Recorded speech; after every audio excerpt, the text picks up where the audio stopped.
Hello everyone and welcome back to Orientation Week Part 9. So now we're going to go down here.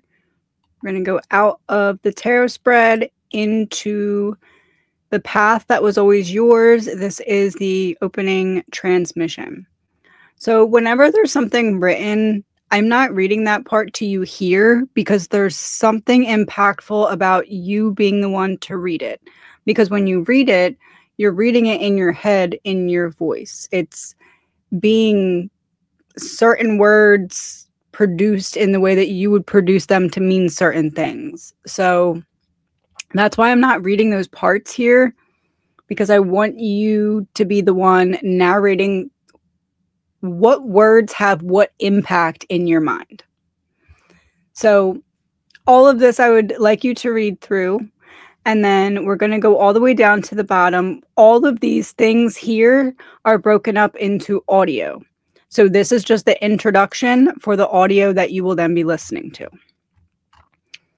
All of this, when it has things to fill out, you can do it right from this page and copy it into your codex. You can copy and paste it from the page, Control-C, Control-V, or there's always a PDF of it at the bottom. There's also a PDF folder with all of them on the Dropbox and the PDF library within the Codex. So we're going to go through these starting with the audio. So let me bring that up. Okay, so this is the reprogramming audio that you listen to prior to filling anything out, but after reading the material.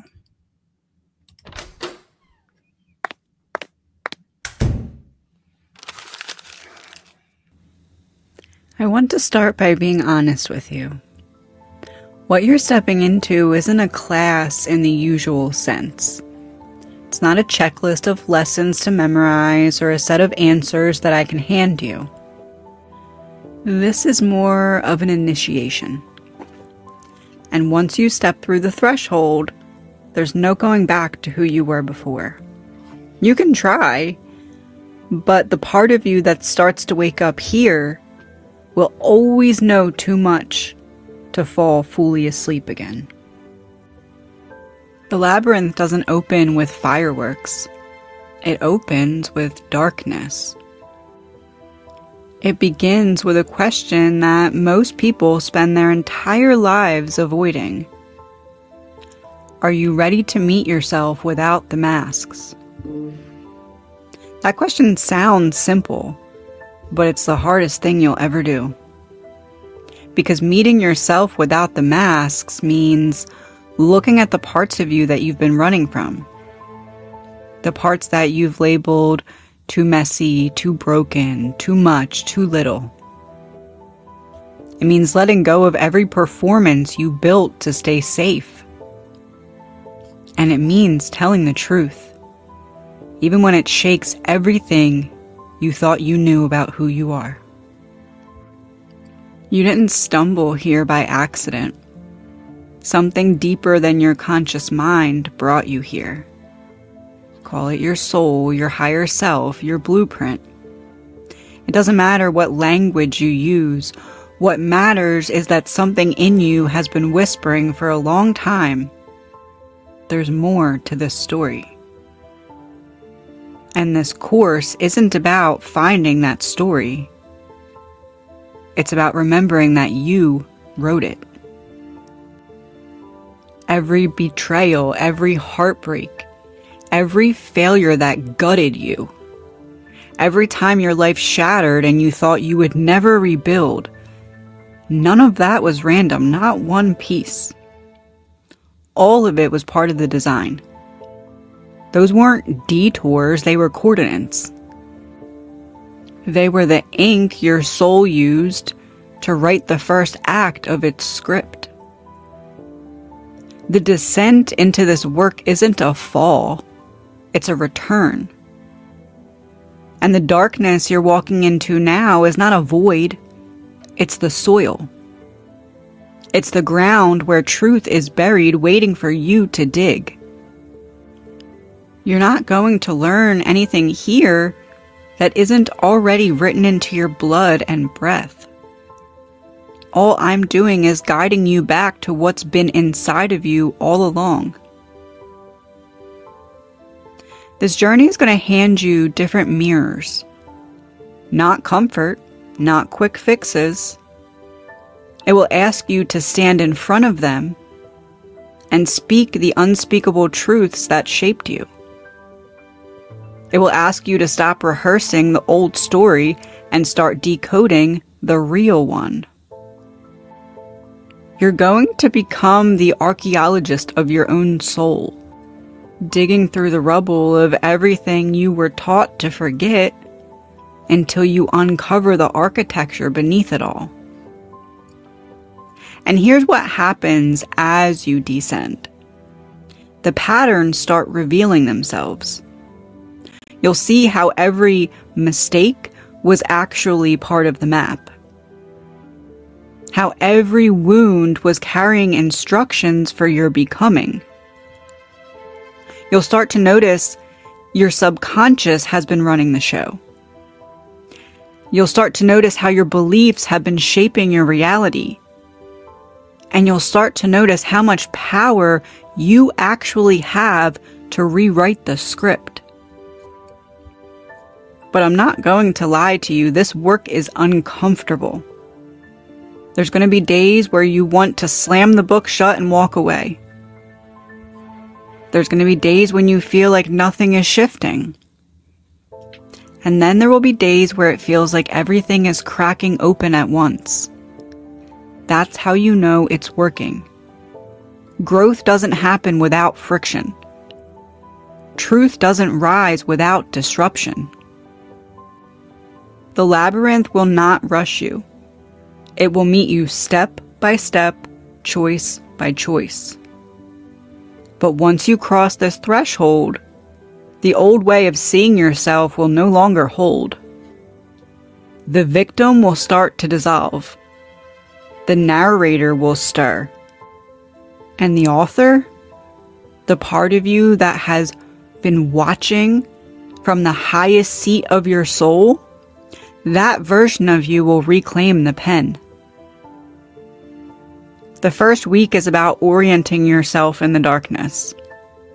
It's about noticing the stories that you've been living inside of. It's about watching the way that you talk to yourself. The way that you respond to discomfort. The way that you protect yourself from truth. And it's about starting to question whether those ways are actually yours, or if they're just survival strategies that you picked up along the way. So I want to invite you to approach this week like an explorer. Don't rush to label anything as good or bad. Just notice.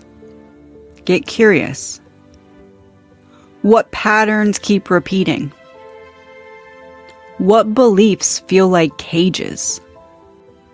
What emotions rise when you sit still and stop distracting yourself? This is the soil you're going to plant new roots in. And I want you to remember this. Your past is not here to punish you.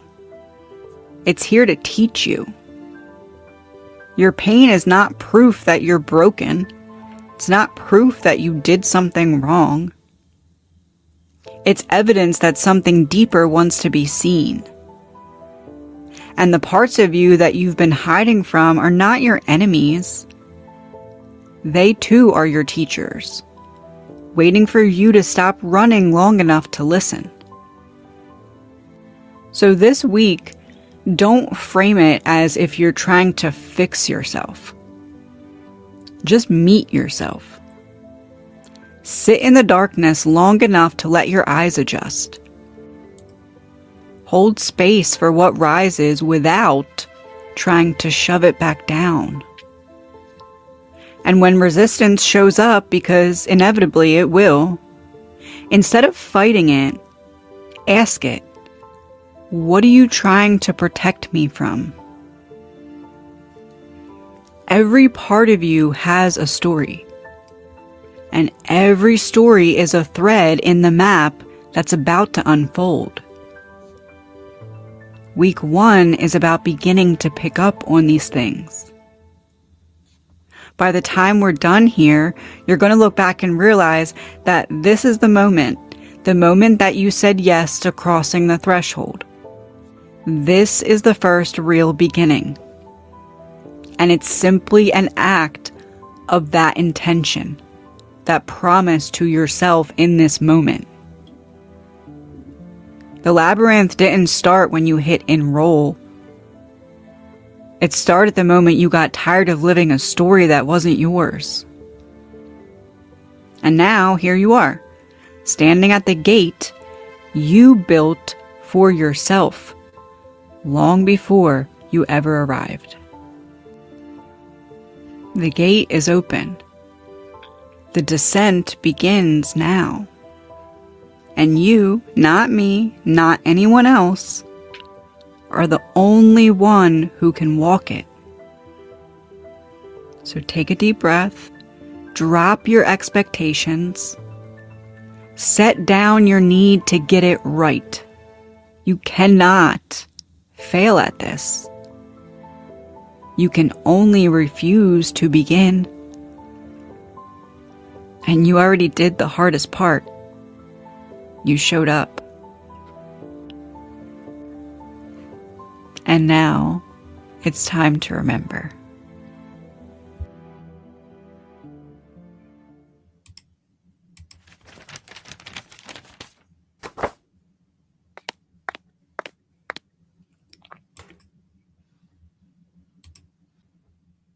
Okay, so now we're going to do also on this page the inner weather check-in.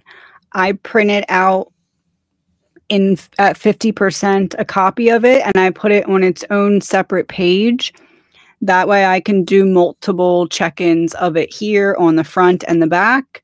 And then when I fill this page, I can add another page to the front and the back. Because what I plan on doing is once the pages are full, I'm going to rip them out neatly and I'm going to put them in my binder. So this page will go in a sleeve with all of the pages that are my check-ins, and I will make sure that I date all of them so that I know which check-in was which date. So I just want to show you first what I was writing when you couldn't see my journal. So not documenting growth, causing it. I have the date up here. I drew a sun and a little flower. I was trying to make it into just a seed, but I messed up. So now it's a flower with some grass. Are you ready to meet yourself beyond the masks with a question mark? Because that's something that I want to remember to go back and consider. What has the subconscious been repeating with a question mark? Because that's something I want to kind of think about and then journal about down here. And then I drew this little door thing. So before the door and after, this is when I was talking about the adventure. So I want to kind of sit here and think about what platform am I leaving and what platform am I stepping onto? And then what are you, resistance? You are resistance. What is resistance trying to protect me from? So I want to sit and think about that as well. So let's go to the inner weather check-in. So use this assessment regularly at any time that you want to understand where you're at mentally, emotionally, and energetically. Answer each question on a scale of 1 to 10, where 1 means very low or not at all, and 10 means very high or fully. Once you total your score, use the guide below at the bottom of the page, whether you're green, yellow, or red state, and how to respond. So mental state. How clear and focused does your mind feel right now? So I'm going to take my book. I'm going to put the date. Let's do it over here. 10/9.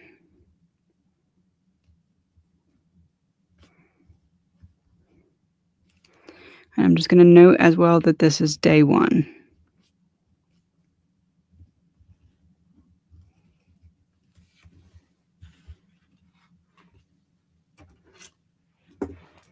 Okay. So mental state. How clear and focused does your mind feel right now?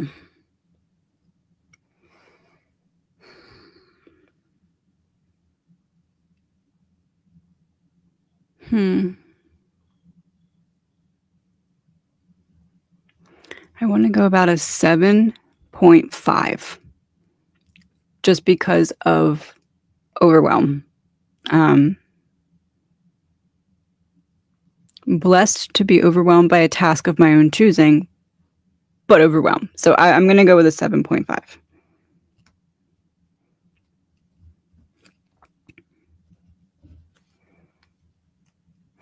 How strong is your sense of self-trust and confidence in your current path?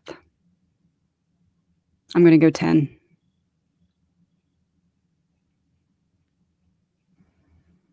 I'm going to go 10, without a doubt.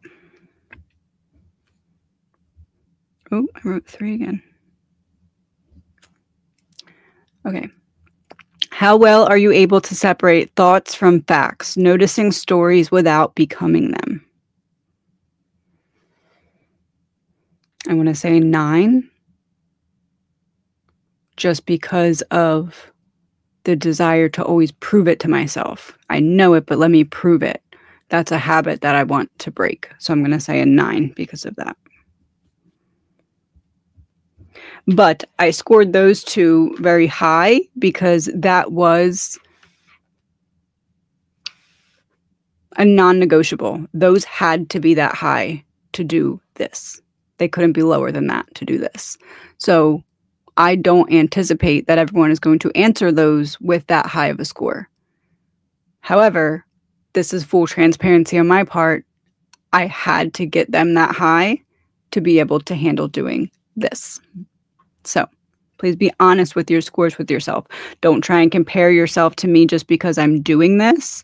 Because remember, if you think of this codex like a marathon, I've been training for it for 10 years.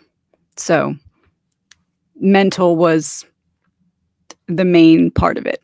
Mental and emotional. Well, all of it was the main part of it, but consistent mental preparation. Okay, emotional state. How balanced and grounded do your emotions feel?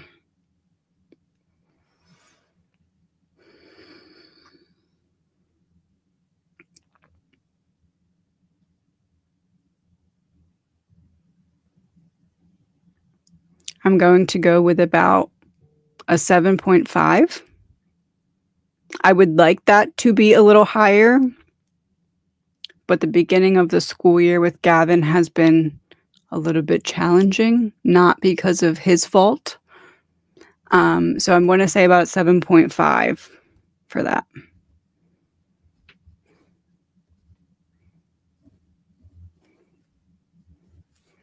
Okay, number 5. How safe do you feel allowing emotions to move through you without resistance? I'm going to go a 9. Of course, there's always some things that I'm resistant to, but again, a qualification that I listed for myself for being ready to do this was having that no lower than a 9. Maybe an 8 on a bad day, but I'm going to go with a 9.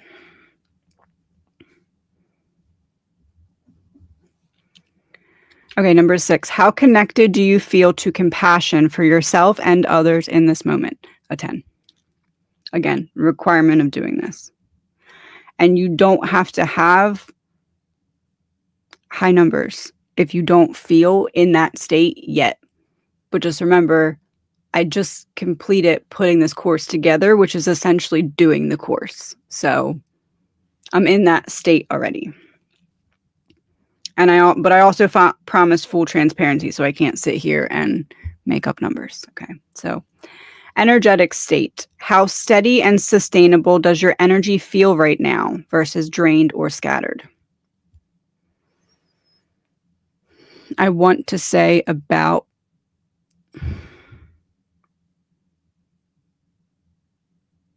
probably about a 7, because I do need to catch up on sleep and get a little bit more consistent with sleep and balance. So I'm going to say a 7. Number 8, how aligned do you feel with what truly matters to you in this moment? A 10. Probably 11. I'm going to put an 11.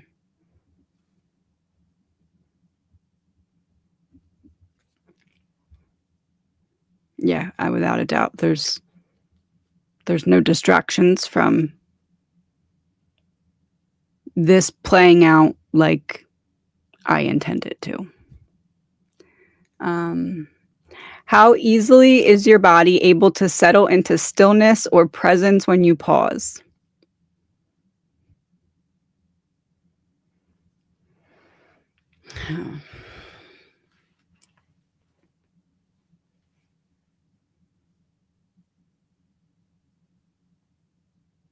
Two. I'm going to go with a 2. I am literally doing something from the moment I open my eyes until the moment I go to sleep.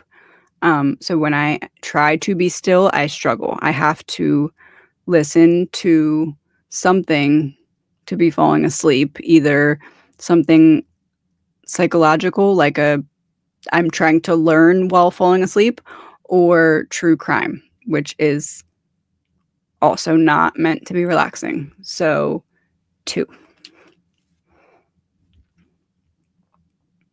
Number 10. How ready do you feel to engage with deeper layers of inner work today?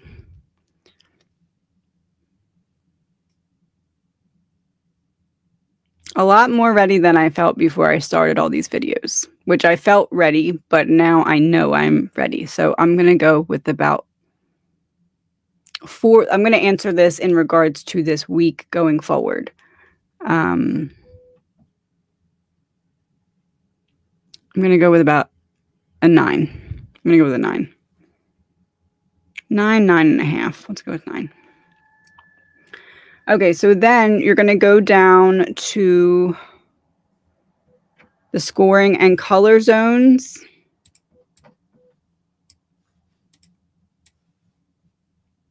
If you got 0 to 30, you're in the red zone, which is pause and regulate.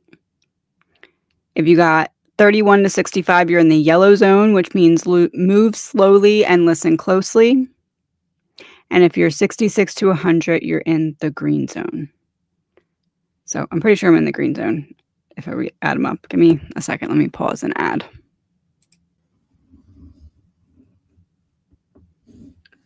Okay, so I got 82, which is green zone. And what I did was I just wrote 82 in a box. That's how I know it's the final score. And then I wrote green underneath of it.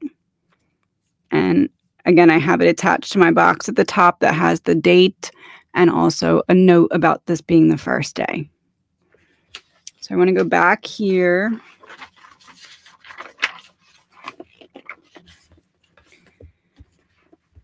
Okay.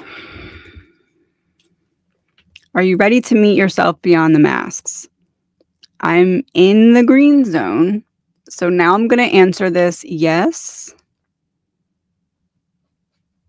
And what was my score?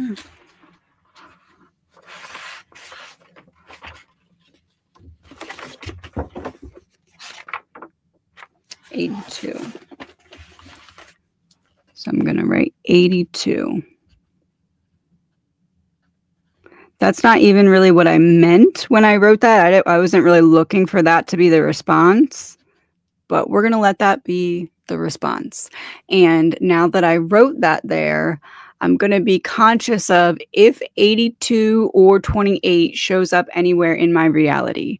Because if so, that's like a little thumbs up or a little nudge or a little confirmation from my higher self or from spirit, depending on how it shows up, depending on how frequently it shows up, depending on in what context it shows up, depending on what's going on around me or within me when it shows up. So I'm going to look for this number 82 to be some kind of confirmation of being ready to meet myself beyond the masks. Now, am I going to be driving myself crazy looking for this? No. Am I going to be making sure I remember that I'm looking for this? No.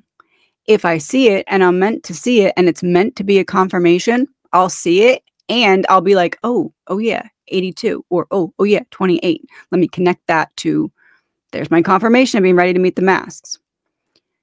If I don't see those numbers, am I going to come back and be like, oh, I must not be ready? No, I could have missed it. I could have just not needed that sign. I could already know it within myself. In my case, I wrote that down and I said that to you.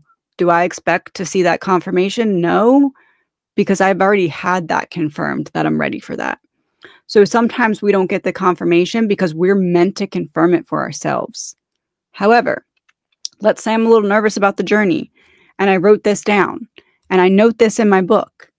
Maybe I don't even put it together that, oh, I'm going to see that as a sign, but maybe I do. And maybe it's the confirmation that I needed. And maybe next time I open my book, I open to that page and I look right at it and I'm like, oh yeah. And I saw that number and now I'm seeing it again to remind myself. That's how this becomes a living oracle connecting you to your blueprint. Okay, so am I ready to meet myself beyond the masks? I'm going to answer my own question and put yes. And 82 is my proof of that visually, even though internally I already knew the answer to that. So this is my external mirror of what I internally knew. And then the little flower that I drew there. And then what has the subconscious been repeating? Now, I didn't leave myself any room, so I'm going to make a little arrow down here, which is interesting because now it's underneath of this doorway here. Okay, so that probably will mean something, right? The fact that it ended up underneath here instead of here where I would have put it if I would have spaced it out differently, okay? But everything means something. So looking back on that later, that could mean something in 2 months that it doesn't necessarily mean now. So what has the subconscious been repeating?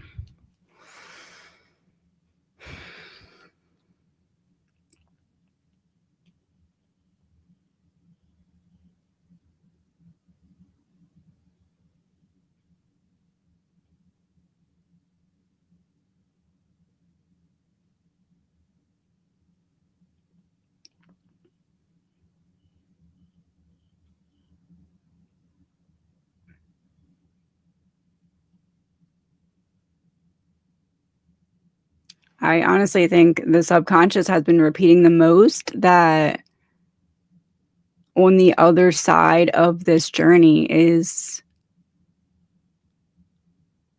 finally setting that younger version of myself free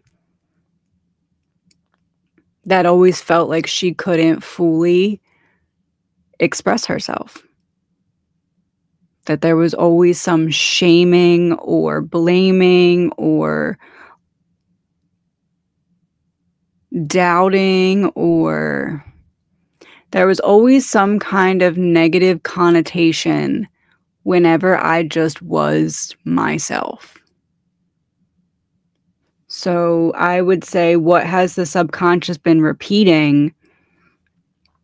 It's like my subconscious knows this is what that version of you needs to finally feel like it's safe.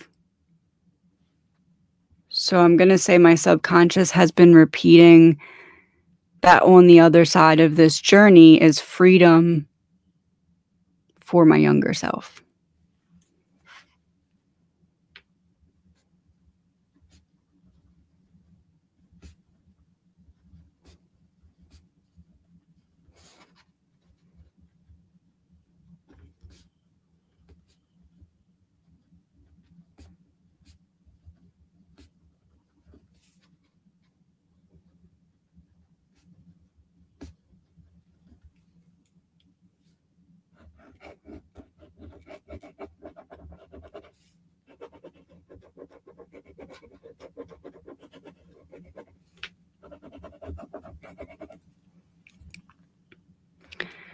Okay, so now on this side of the door and that side of the door, I think I've answered my question. Unintentionally, I didn't mean to answer my question that way, but I did. So what's on this side of the door? How do I word it? Fullest expression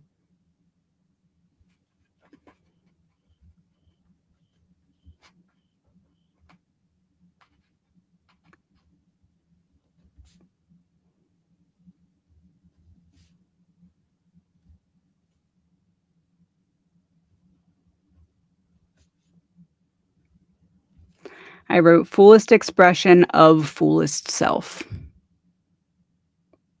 So that's on that side of the door. And to open this door and come out, what does that mean?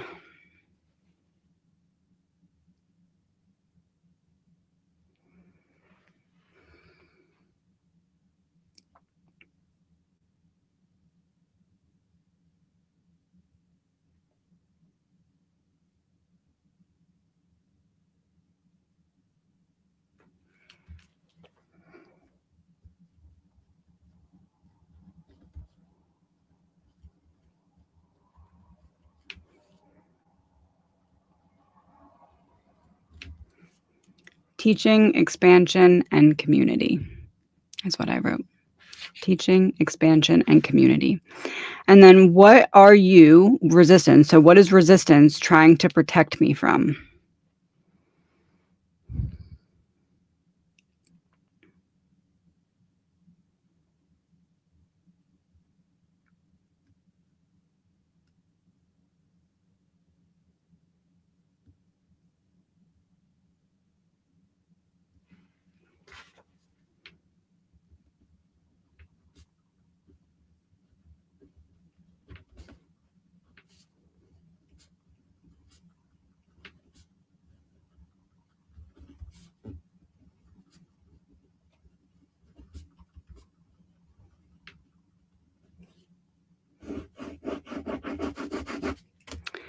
What are you, resistance, trying to protect me from? People ganging up on me and calling me crazy again. Full transparency. Okay, 1 second. Okay, now we are going to listen to the Clarify Your Intention audio. This is linked at the bottom of that page. It's also in the Dropbox link. It is also in the audio library.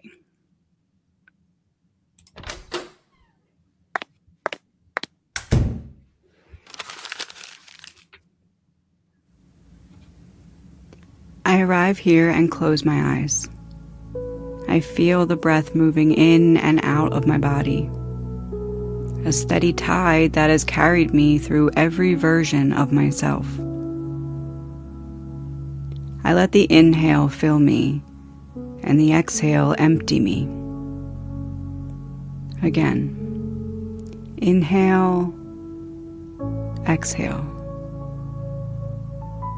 With each breath, the noise of the outside world fades a little more. With each breath, I step closer to the stillness beneath the surface. I let my shoulders soften. I unclench my jaw. I allow my thoughts to move past me like clouds, seen, acknowledged, and released. I don't need to chase or fix anything right now. This is not a space for figuring things out. This is a space for remembering. I place a hand over my heart and I call my energy home.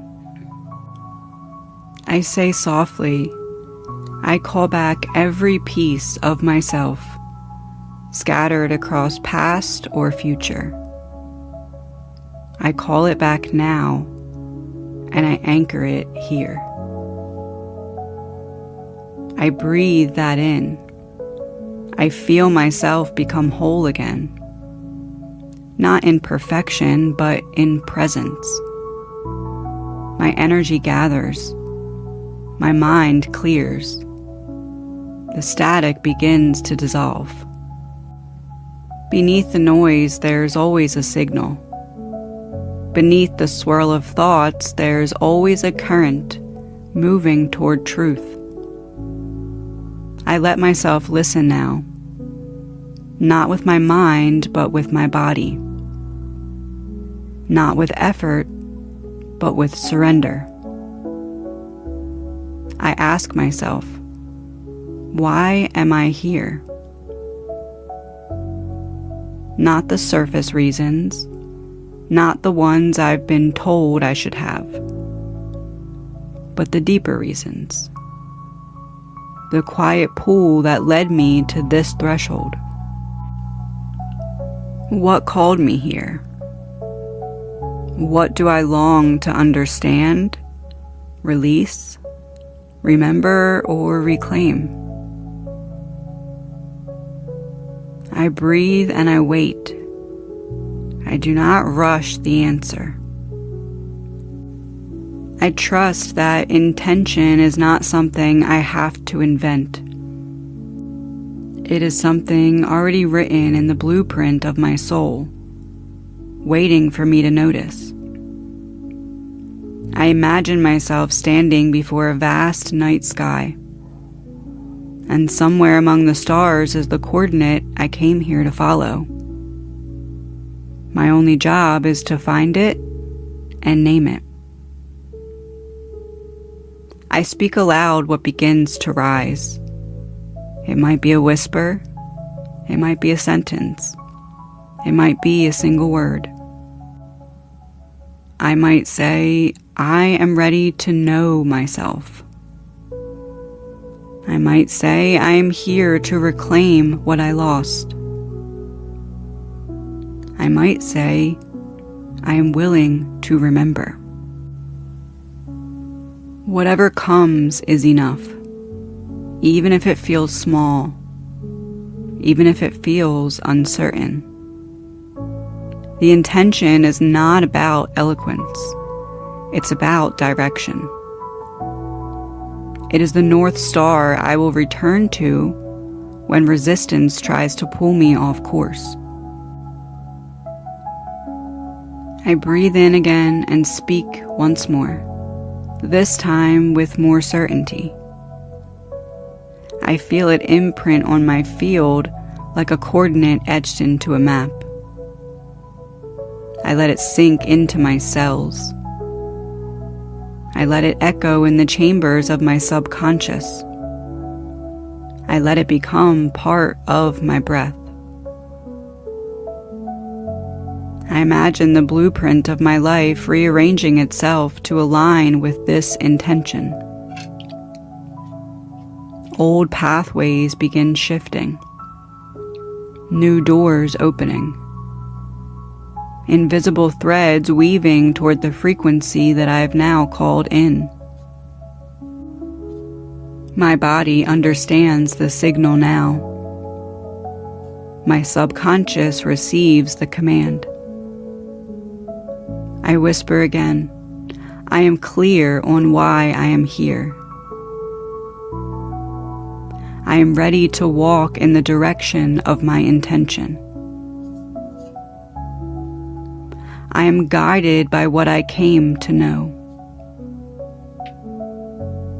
I sit in the stillness a moment longer, letting that truth settle into every layer of me.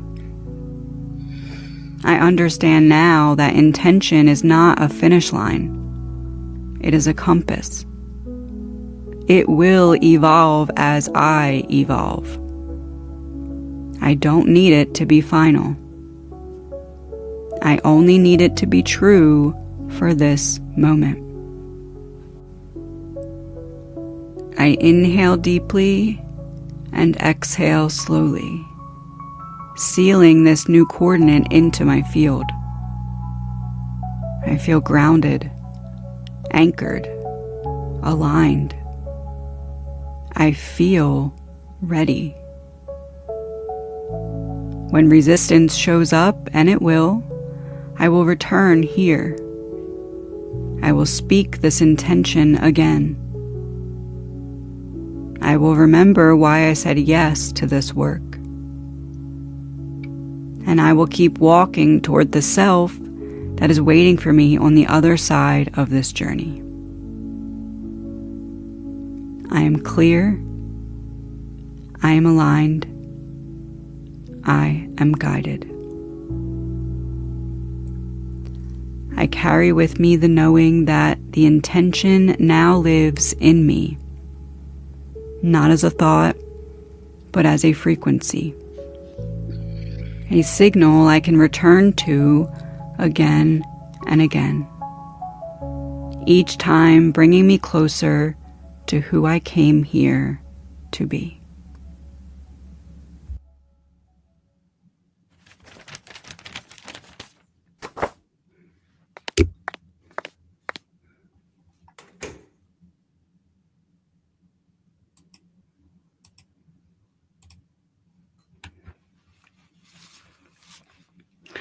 So at first, when I was listening, what was coming through was unlocking the library.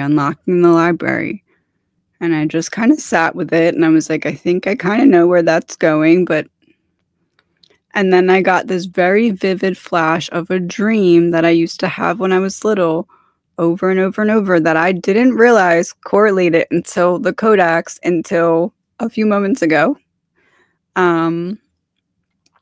So what I wrote was, to show myself I can unlock the library I saw/dreamt about as a little girl, 8-ish. I actually think I might have been younger. I think I might have been like 6.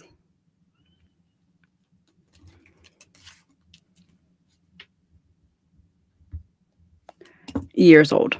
And then I'm getting a fragile rock reference, that book. Let me see if I can find it. 1 minute. Okay, so these books, which when I was a little girl, I read all the time. I always had a book in my hand. Books were my friends, let's put it that way. And Fraggle Rock, I know I probably had every book in the series. I remember they were all up on the ledge of the basement, which is where I had my playroom. The basement was half my playroom and half my dad's craft workshop. So I had all these books up on the top shelf. And I remember that. I remember them very, very specifically. But it says this is a children's book based on the TV series, The Adventures of the Colorful Musical Fraggles. I wrote fragile, but it's actually Fraggle.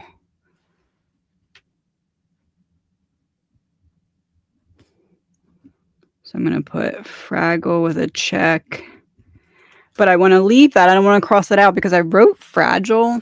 So it's going to mean something. I just have to leave it and wait until it reveals where in the blueprint it fits. Okay. The adventures of colorful musical Fraggles who live in Fraggle Rock alongside other characters like the industrious Doozers and the grumpy Gorgs. The books generally focus on the themes of friendship, exploration, and learning. Oh. Okay. Often highlighting the characters' unique personalities and the magical world they inhabit. You don't say. Okay. Okay. Let's go to the next part. Okay, so now we are going to the prepare your nervous system.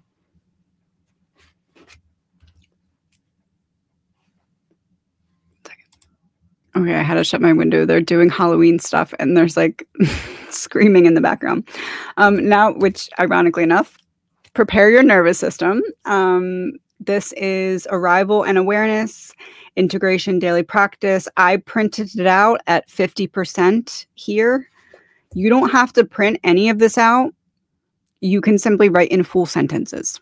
I'm just showing you a different way to do it here. Okay, so before the deeper work can land, your body must believe it is safe to feel. That's how your body releases what's buried to be seen, only if it feels like it's safe once it gets to the surface. So this worksheet is your anchor for teaching the nervous system a new baseline, one where growth no longer feels like danger. Use it before sessions or anytime you feel unsteady and return to it often as a ritual of remembrance. It's listed here. It's listed in the PDF library under Orientation Week, and it's listed in the Dropbox link under PDFs. Okay, so 1, present moment scan. How does my body feel right now? Describe any tension, heaviness, or ease you notice.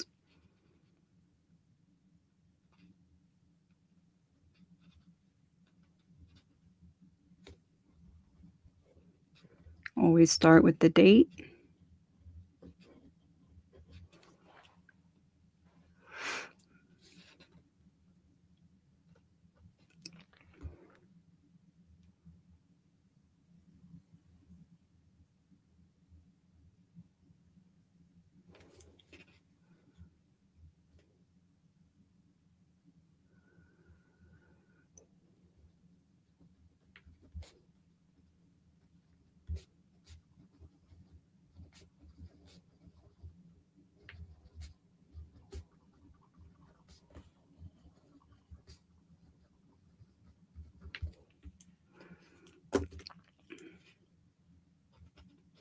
Okay, so for number 1, body, I said tight, like I need to stretch and move around.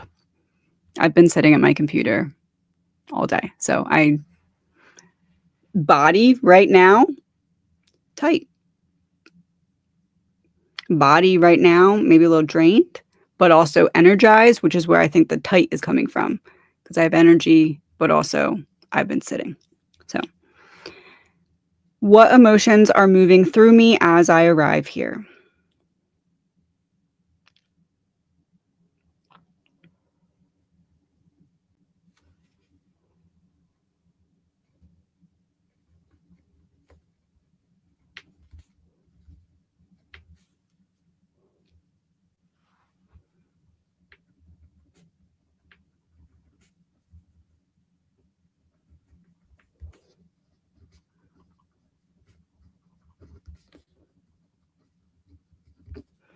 So I put breaking free mixed with mindfulness on pacing myself.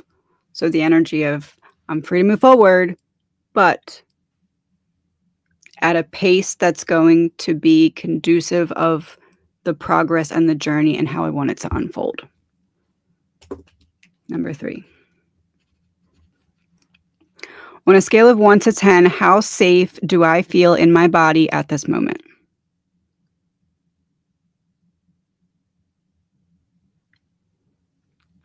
Safe in my body, I want to say an 8, just because I need to get certain things like sleep and nutrition more under control.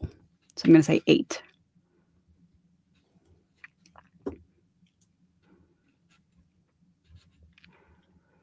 Where in my body do I feel safety most clearly, and where do I feel resistance?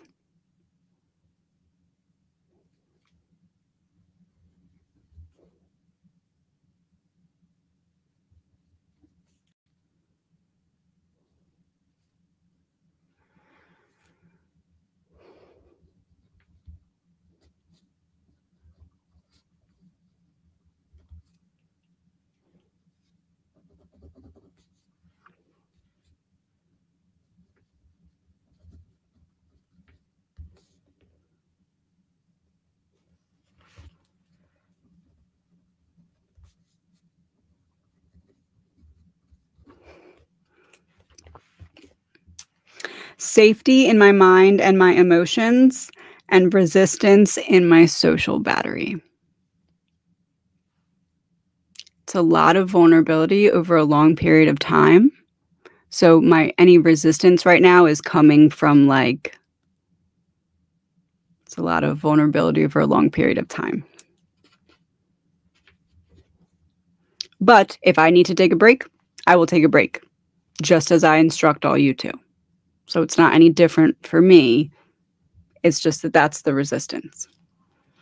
What story is my body holding on to that I am ready to release?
The story that I just can't articulate myself properly to be understood.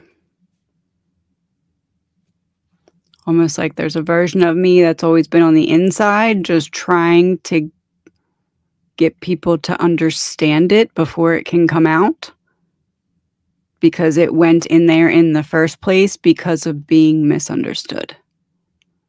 So almost like the proof of it to come back out is being understood, but the fear of, because I've never felt like I was understood, the fear of, can I be? Am I able to be? Am I just not articulating it right? Is there something I'm miscalculating about the way to articulate my authenticity? Does that make sense? In a way that it can be understood and not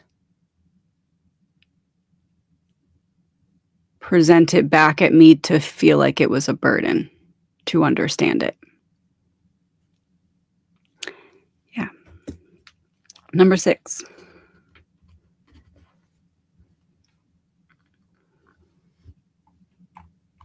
So we're going down to, I left room here in case you want to fill in the blanks. That's why it's all spaced out like that. Body-based dialogue. What thoughts or feelings surface as I speak these words?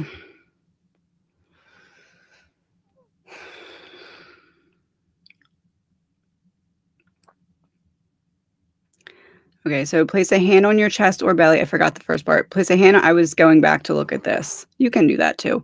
Place a hand on your chest or your belly and repeat, I am safe now.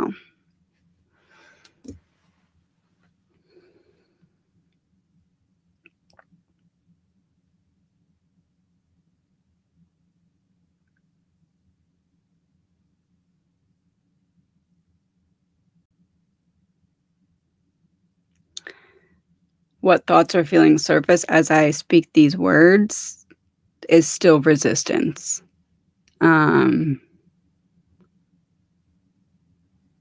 What thoughts or feelings surface would be preparation for backlash. Preparation for backlash at authenticity because of previous patterns of what would happen in those instances. So I'm going to write all that 1 second. Ignore my printer. Hold on.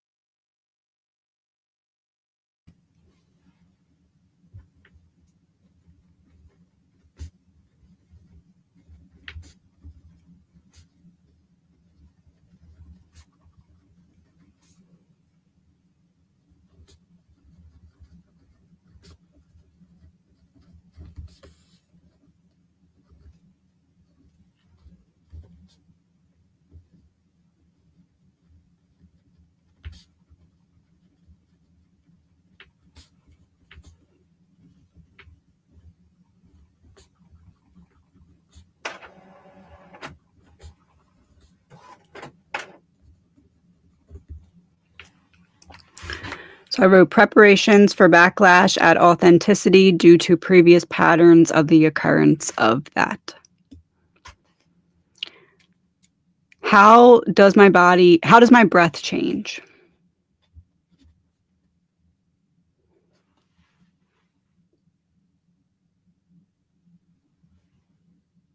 Shorter breaths, more thoughts leading to shorter breaths.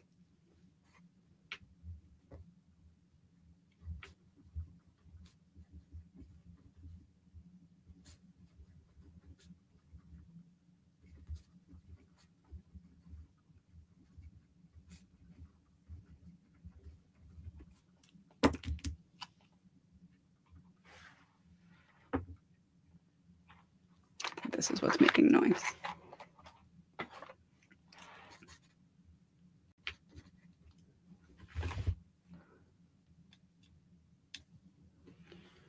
What sensations shift or move within me?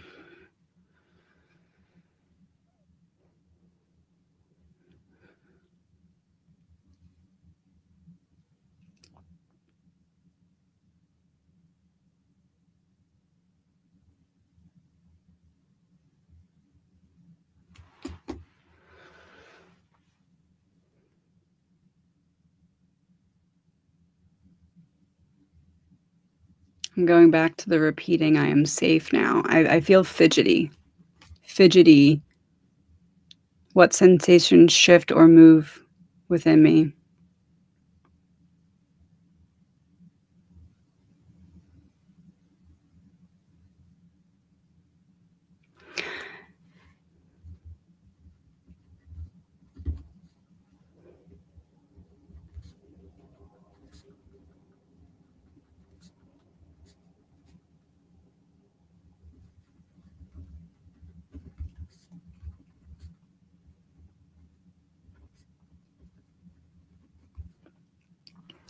Fidgets like my body is resisting the word safety itself. Almost like it's trying to dodge it. And even when there's not necessarily external movements, there feels to be internal movements. And like breaths can't be long, like they shorten, associated with that word. Because that word has never really meant that word. That word has always been a disguise for the opposite of that word. So it's almost like the word safety feels dangerous because it has been a disguise for danger. Okay. Let's go down to integration and daily practice. So anchoring in the shift. As your body begins to trust safety, awareness will deepen. The following reflections are: safety in my body feels like.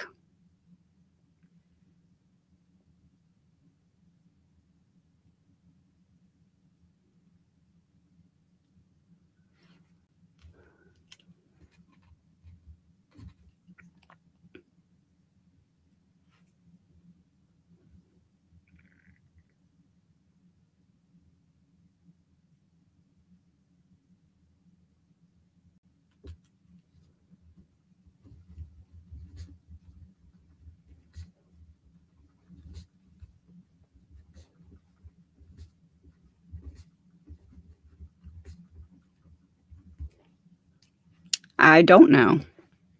I don't know what true safety feels like. Not without constantly being on guard or looking over my shoulder or over analyzing the room or looking at other people's body language, the tone in their voice, where their eyes are going. I don't know.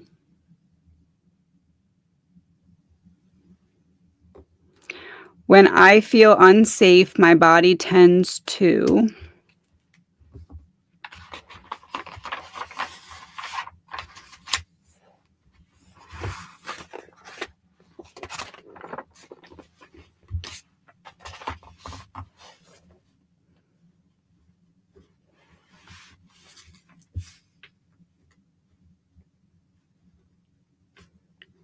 I do have the date written on the other page, but I'm also going to write it on this page. I recommend writing it on every page, even if you're doing the front and back on the same day. That way you're sure, you know, for sure.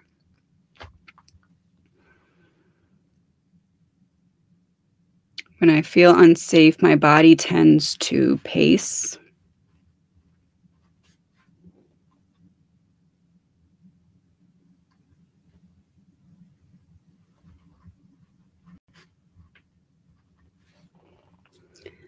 Pace and feel very cold. I'm always very cold.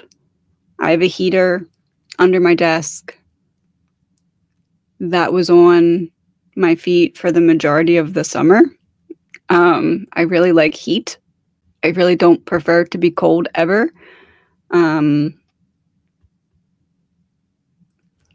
So when I feel unsafe, I don't think it's necessarily that I get colder. I think it's that I focus on the fact that I was already cold and now I feel unsafe and cold. So I also think that that is at times why sometimes when I'm cold and not stressed, I'll almost look for stress And it took me a while to realize I'm not stressed.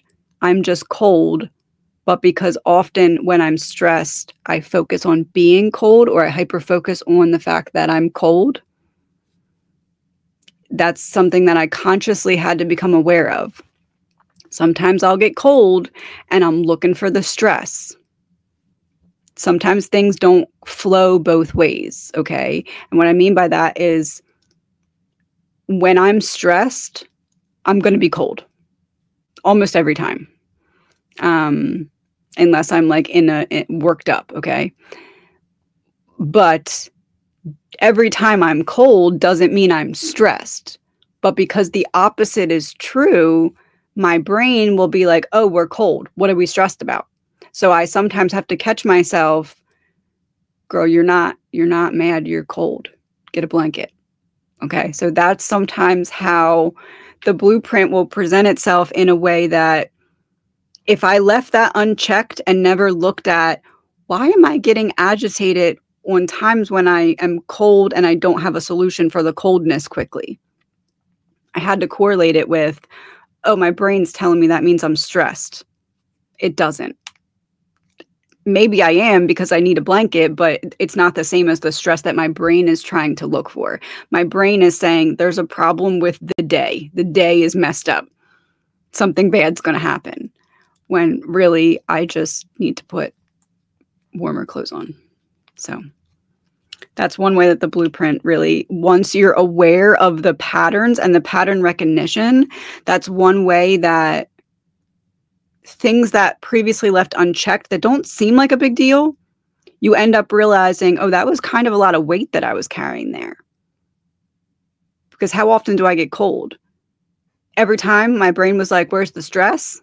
Until I was like, brain, that doesn't mean stress. That just means temperature. Get what I'm saying? So that's how pattern recognition can help you in ways that you might not realize until you start to recognize them. And you're like, oh, that's a pattern that doesn't benefit me, that was running on autopilot. So if I become aware of it, that's the first step of it no longer running on autopilot. Awareness is the step that must come first. You don't know it's there unless you're aware of it. Once you're aware of it, you're aware it's happening on autopilot. So your job is to interrupt that autopilot with a new program, a new pattern, one that doesn't work against you, such as when you're cold, you're stressed. Okay. Number 11.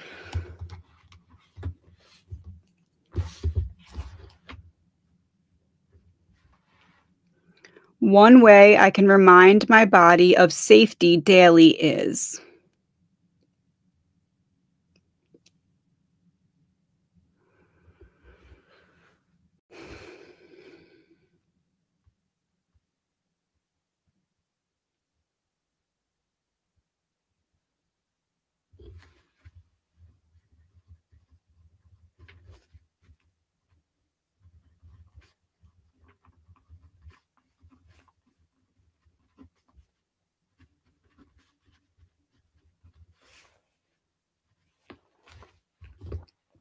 setting time aside to just sit still.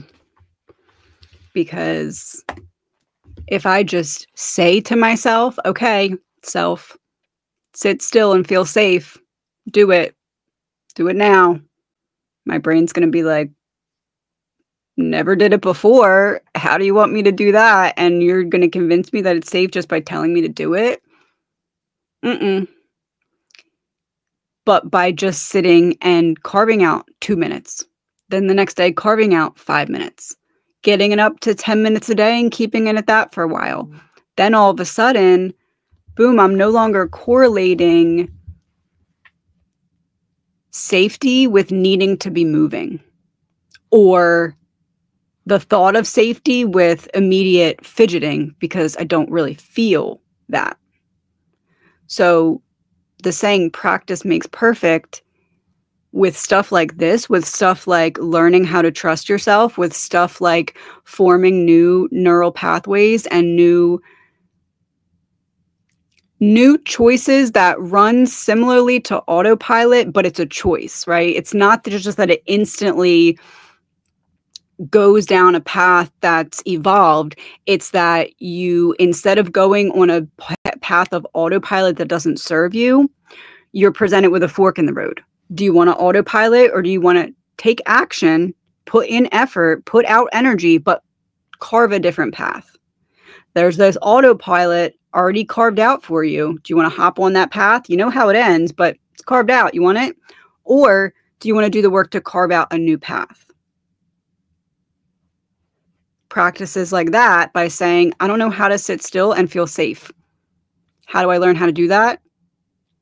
I create a safe place and I sit still. And I show myself it's possible. I prove to my brain we can do this and no danger comes. Okay, embodiment practice plan. Choose one grounding tool that will become your go-to signal of safety. So 5 slow breaths, shaking out hands and feet, walking barefoot on the earth, hand on chest repeating, I am safe now, or another one that you create. I'm going to tell you, mine is going to be shaking out my hands, not my feet. Not a big fan of feet. But my hands, I always am using my hands. I talk with my hands. My entire job basically is my hands and my face. I do believe hands are very big generators of energy. I really enjoy like pressure on my hands. I like those things. I have one on my desk, but I think I moved it off. I have one of those things that you squeeze it and it puts the little divots in your hand, like a pressure thing. I like any pressure on my hands. I like a little bit of pain on my hands. So my embodiment practice for this course, when I'm feeling the stress, is going to be to kind of shake out my hands, is to like stretch my hands, to move my hands. That's my grounding practice. That's my centering practice. So I'm going to write that down.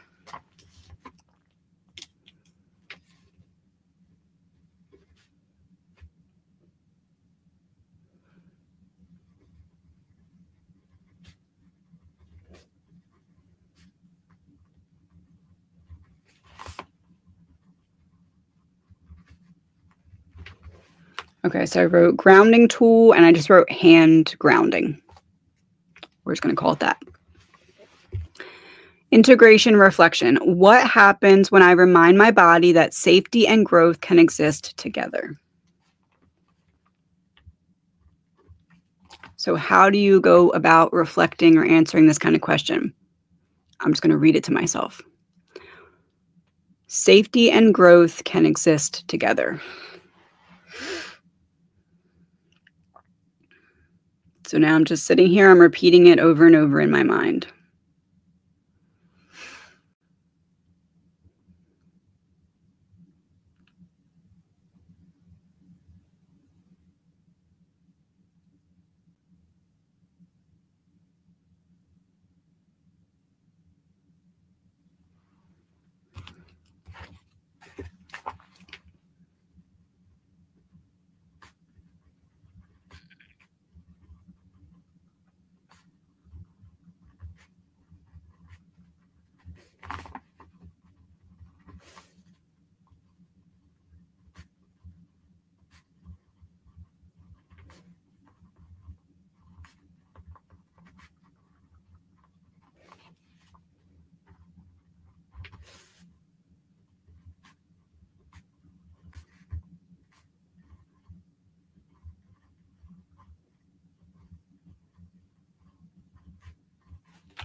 I don't love my response to this, but it's an honest one.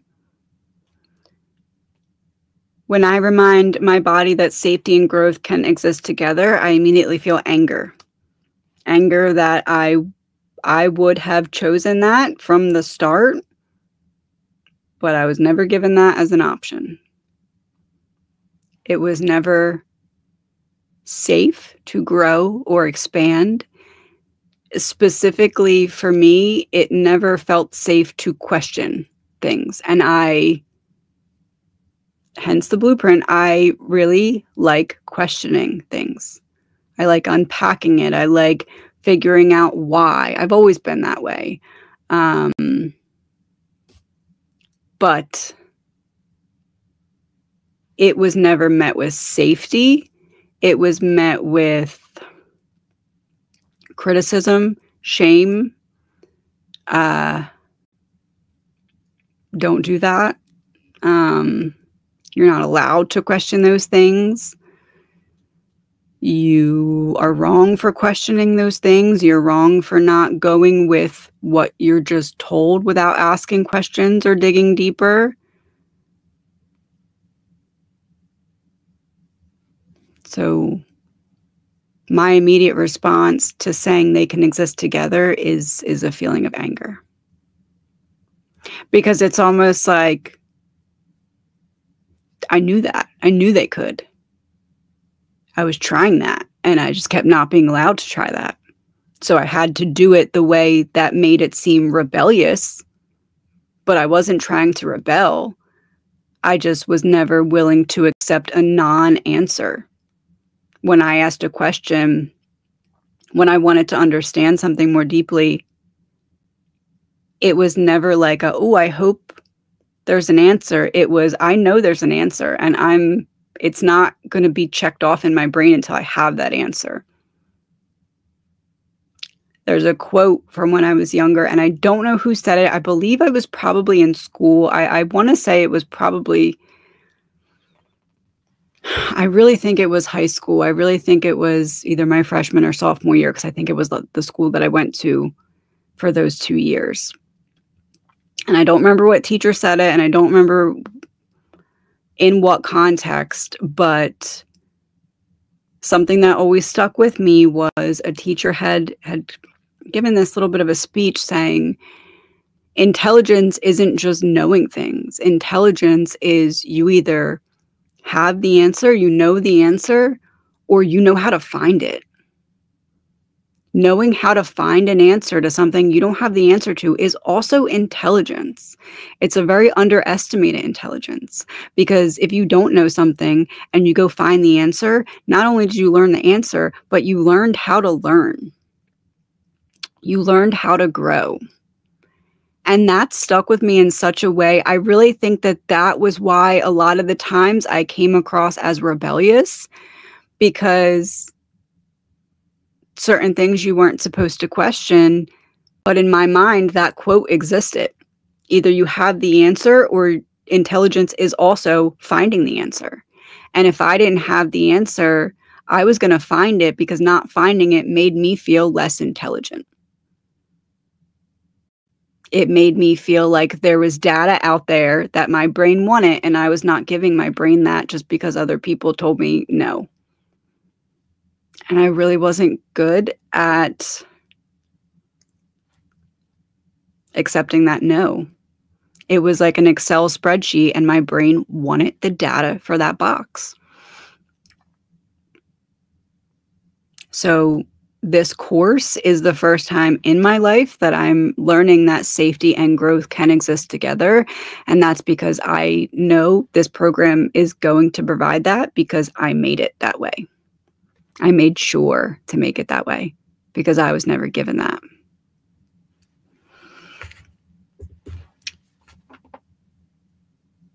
Oh, I did that wrong.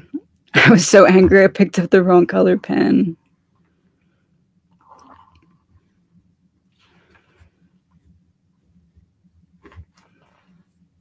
How might my body respond differently to challenges if it knew they were not threats?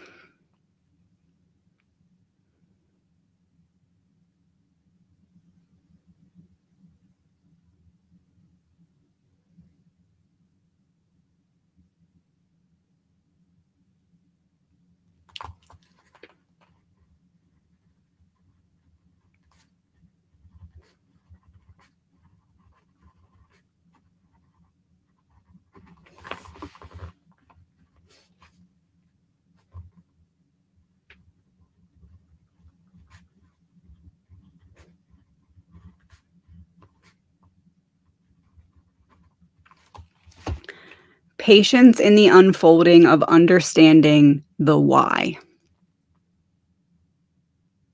I feel like oftentimes challenges, I'm like, okay, if I first figure out why this is happening and what it's trying to teach me, then I can learn it quicker. Then I can learn it from a perspective of safety. Then I can avoid any shadows I don't need to touch in the process. So I think that looking at a challenge as happening for you, not to you, first is paramount, because it's happening for you. It's giving you awareness. It's giving you perspective. It's giving you healing. It's giving you growth. It may be giving you pain, but sometimes that pain is necessary to unlock a specific understanding. Pain teaches us things that joy can't. That's why it exists, because everything needs to have an opposite. But think of it as a shovel. The deeper you dig, the more depth you have then to hold emotions. So you dig really deep in sorrow, but now you have that same depth that you can reach in joy. It's not only negativity that will fill that hole, it's positivity as well. But you can't stay stuck in the hole of the season of negativity, or you're never going to leave the hole so that positivity can refill it, and then you can jump back in. So looking at challenges as, how is this happening? In what way is this happening for me?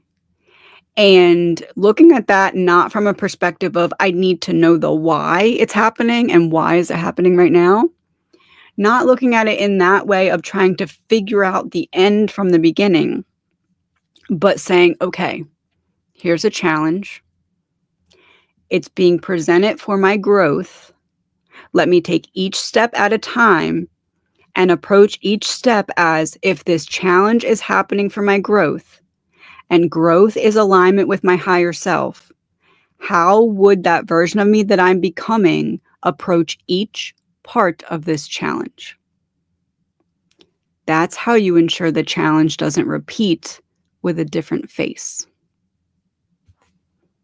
I think that's the end of this one. Okay, let's go to the next section. Okay, so then the last part of this section is the clarifying your intention. Now, we listened to this audio earlier. I purposefully waited to do this sheet until the end of this section. You can do it wherever you feel called to. You can listen to the audio we listened to earlier and then go into this sheet directly. But this sheet for me is kind of like the wrap up of this section. So that's why I saved it for last. Again, I printed it out 50% and taped it into my codex. So intention is a coordinate, the signal that directs your energy and shapes the path ahead. It doesn't have to be profound or polished. It only needs to be true. This worksheet will help you clear the mental noise, listen deeper, and name the reason you said yes to this work. Okay, so now, if you recall from earlier, I did write something about my intention. So clarify intention: to show myself I can unlock the library I saw/dreamt about as a little girl. And then the Fraggle, not fragile, Fraggle Rock reference. Okay, so we're going to go back here with that in mind. So I'm going to write that here.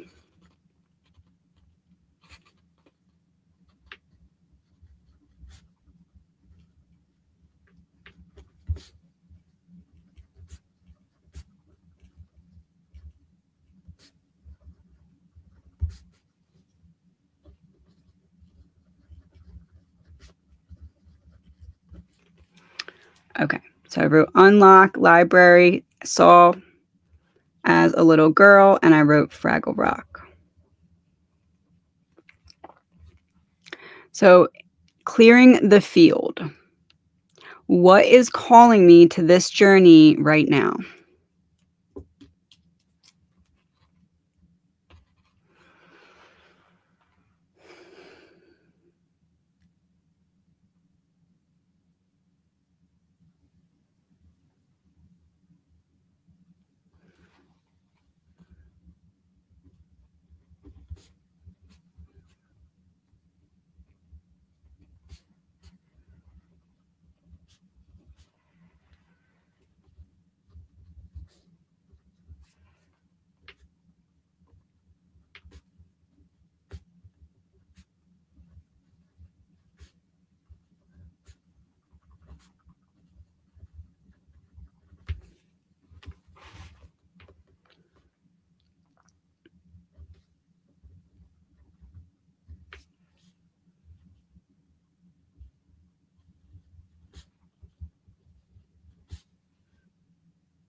I wrote, keeping a promise I made to myself as I laid on the floor in my kitchen at the house across from Island Gym, which is the gym that I used to work at. This is not a moment that I want to really go into further detail about yet. Maybe I will eventually. But there was a moment as I laid in the fetal position on my kitchen floor in this house that I made a promise to myself. And this is me fulfilling that.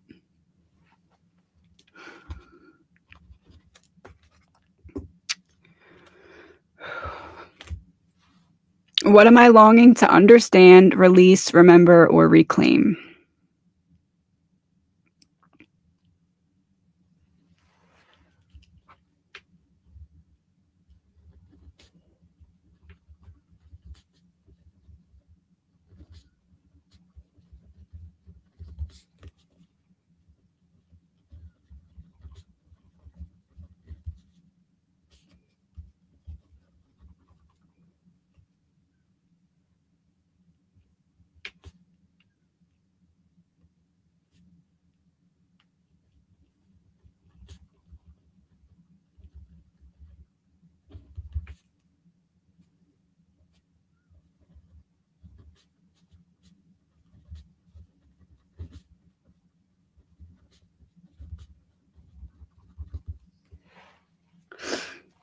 Okay, I wrote being myself fully without explanation, fear, or people thinking I care if they like it or not.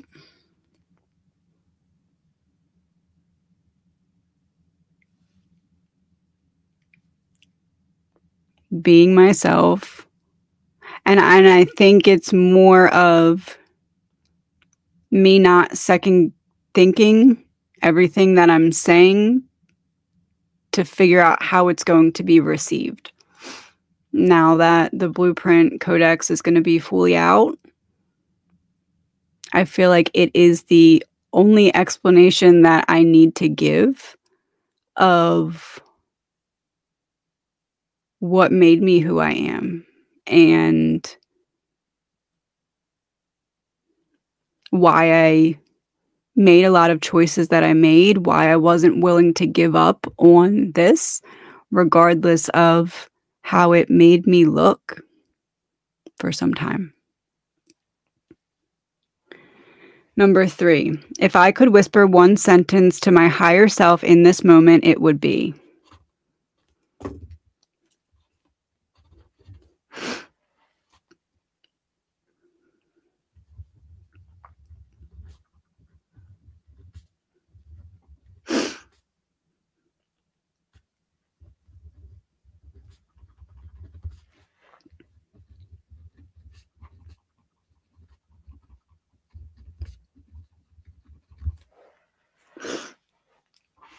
This one's gonna make me cry. Okay.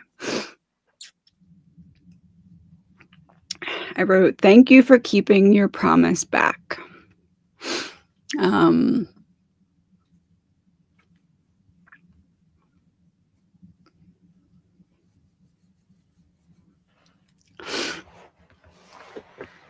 When I first started to experience backlash for my gifts and for sharing things that people weren't necessarily ready to hear,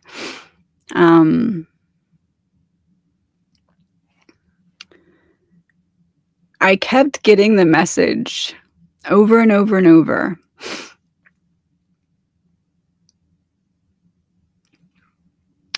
that it was going to get really dark, but there would always be a spark of light. And if you just look for it, and if you just stay focused on that, it doesn't matter how dark it gets.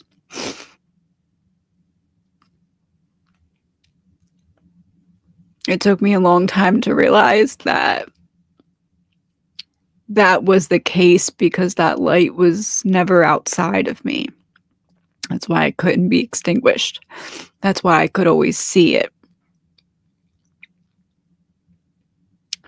But it also took me a long time to realize that my higher self told me that I could keep following it Because in order to see it externally, it has to be reflected off of something. You have to reflect that light externally. It exists inside, but to see it externally and allow it to lead you forward, you need to have it reflected off of a piece of you. So it took me a really long time to realize that my higher self was essentially saying, you'll continue to shine your light even though it gets really hard. They're not going to be able to stop you from doing that. And I always thought that that promise was just about not getting lost. But I'm coming to realize that the promise has a lot to do with my higher self promising that I got through it in the end. Promising that there was another side to the story. Okay, I don't know why my printer is freaking out. One second, let me fix that. Okay. What fears, doubts, or distractions cloud my clarity right now?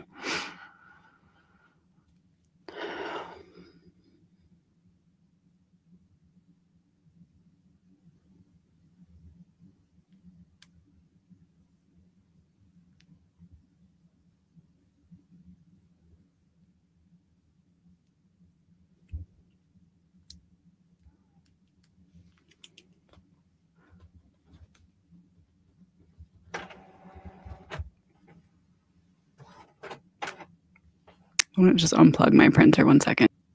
Okay, I wrote nothing because I don't feel like anything is clouding my clarity right now.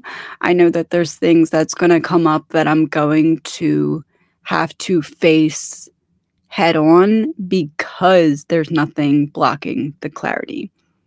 So there's no cloudiness. It's just me facing it. It's right there and I'm facing it. And I think that that's very being symbolized by the fact that I'm doing this time because I've done this journey. That's how I'm teaching this journey, is because this is what I walked. This is how I uncovered it. This is how I discovered it. This is how I learned it. So I've done this journey. This is not new, but the last time it wasn't as conscious.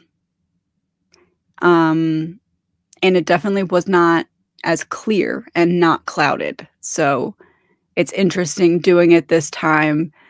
It's almost like I brace myself because I read the question and I can see the different directions this could spider in. Which piece is my higher self going to hand me to put together this puzzle that acts as the key to unlock the next chapter? So that's how I'm approaching it. Fears, doubts, or distractions clouding my clarity. I can honestly say I don't believe that there's any. I'm willing to see everything from a clearest perspective. Now, do you have to be ready to do that too? No, absolutely not. It's okay to have fears. It's okay to have doubts. It's okay if you're sitting there right now and you're like, I don't know if I'm ready for this. If I am looking back at the first time that I went through this journey, when I got the blueprint channeled and I was like, what is this? And it was very overwhelming and it changed everything that I thought I knew about life in an instant. And I can relate to being in that place where you're stepping into a new journey. You don't know what to expect. You don't know what pieces of yourself are going to come up and you feel like you're ready to meet them. You want to conquer any battle that's in front of you. But that also comes with fear of, can I? What will happen when the moment comes, when I'm face to face with that shadow? So having fears, having doubts, all of that is normal. I did that too. But this time I'm teaching it. So from a perspective of teaching this material, not having fears or doubts, that would probably mean that you're not being all the way honest with yourself. Being that you are going into this not knowing what to expect all the way? My answers are different because I designed the course. You don't know yet. So feeling fear, feeling doubt, all of that is natural. That's normal. Distractions, that's something that needs to be worked on immediately, as opposed to the fears and the doubts that are worked on over time and showing up for yourself. Distractions is something that needs to be met with a little bit more urgency, because distractions is how much of that is in your control, and what can you do about what's in your control, and how can you plan to handle the pieces that are not in your control while still doing this work successfully. And by successfully, I mean getting out of it what you need to get out of it, not success as in I'm grading you in any way, because I am not. Okay. So let's go down then to listening beneath the mind.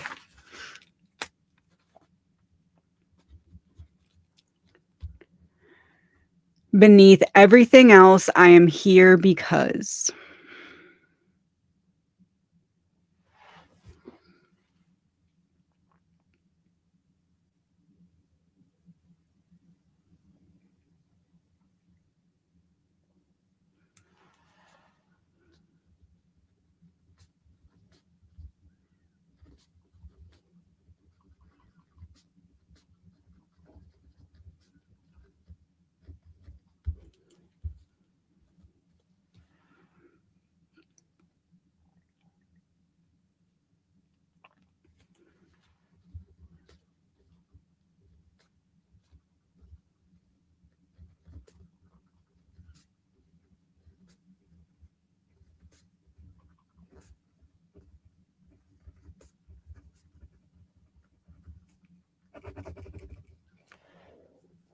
I wrote, I have to try to make a difference, and the blueprint was always my gift to share.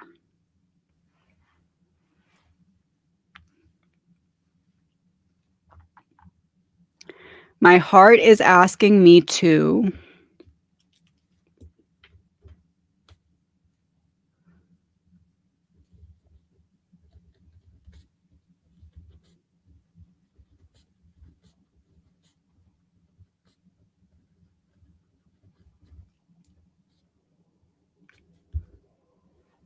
Believe it's safe to be vulnerable. My heart is asking me to believe it's safe to be vulnerable. The version of me I am becoming wants to know.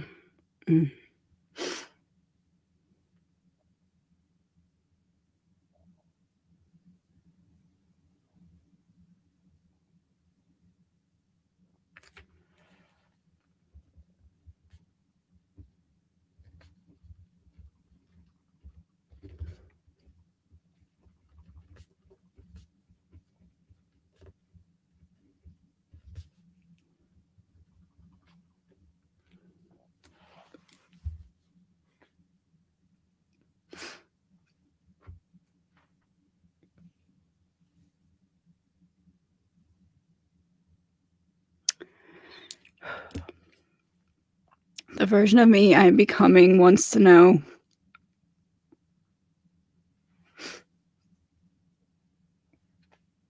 Are you finally proud of yourself now?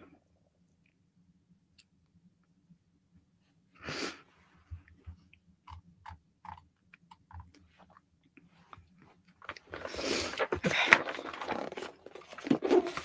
Next part.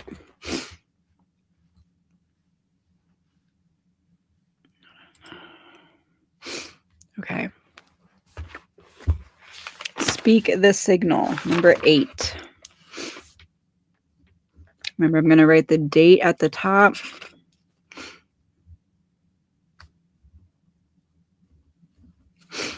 Okay. Write your intention in one clear sentence. Do not overthink it. Let it emerge naturally. My intention for this work is.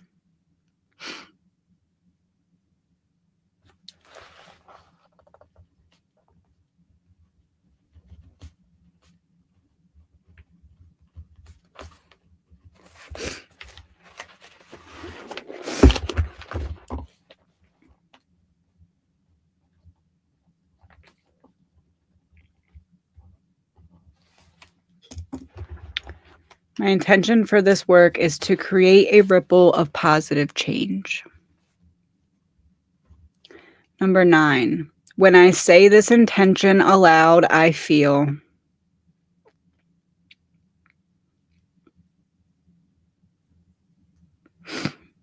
My higher self just set me up for that one. Proud.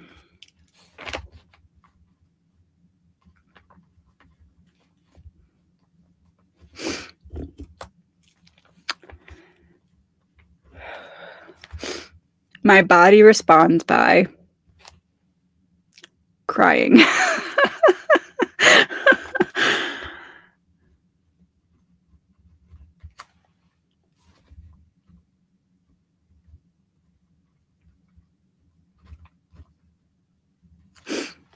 Crying, and then I put literally. So, okay.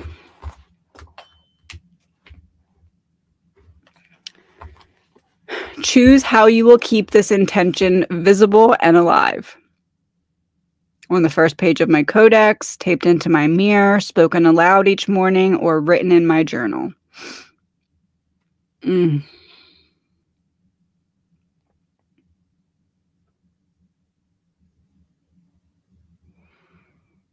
I think I'm going to write it, and I'm going to put it in a little... I'm going to tape it over on my shelf things that are attached to my desk. So I'm going to put reminder on desk.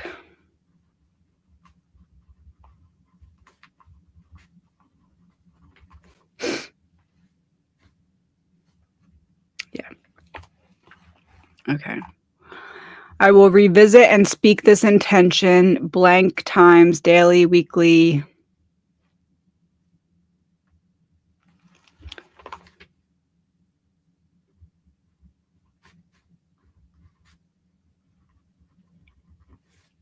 I put view 2 times a day. And by view, I'll look at it and I'll read it in my mind or maybe out loud, however I'm feeling. Okay, so then we're down to the bottom, the return reflection. When resistance appears, how will I use this intention to guide me back?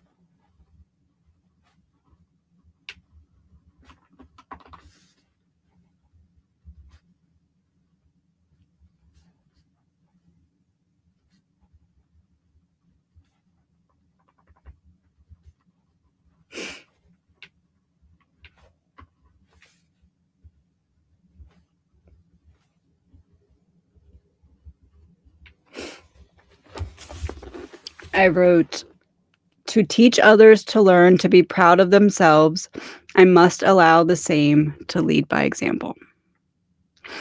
And the last one is, what shifts when I remember why I said yes to this journey?